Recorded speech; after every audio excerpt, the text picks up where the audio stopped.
केरवा के पात उगी आज तो गोसाई, सात घोड़ा रथ चढ़ी बाबा रौरा आई, सात घोड़ा रथ चढ़ी बाबा रौरा आई।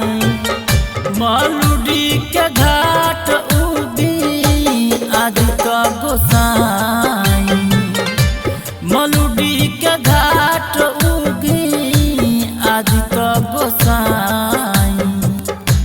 पनिया में खाड़ तिवई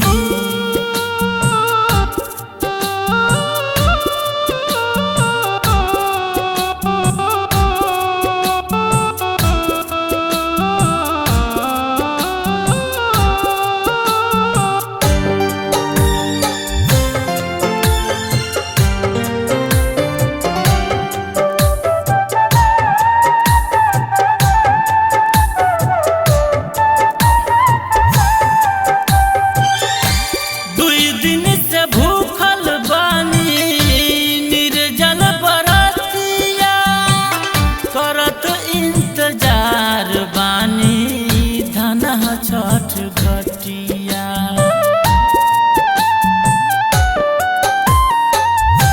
दुई दिन से भूखल बानी निर्जल बरतिया, करत इंतजार बानी धना छठ घटिया।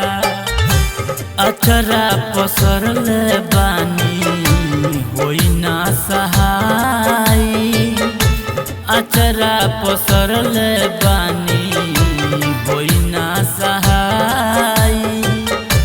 केरवा के पात उगी आज तो गोसाई, केरवा के पात उगी आज तो गोसाई। पनिया में खाड़ तिवई दर्शन देखाई, केरवा के पात उगी आज तो गोसाई। पनिया में खाड़ तिवई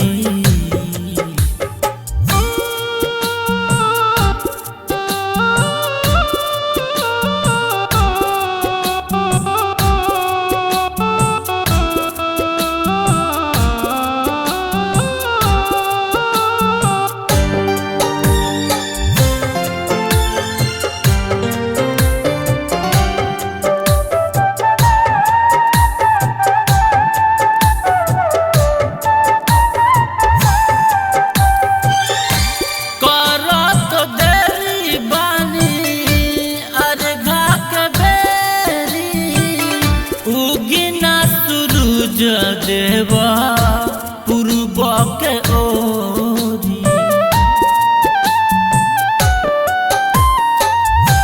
करत देरी बानी अर्घा के बेरी, उगिना सूरज देवा पूर्व के ओरी।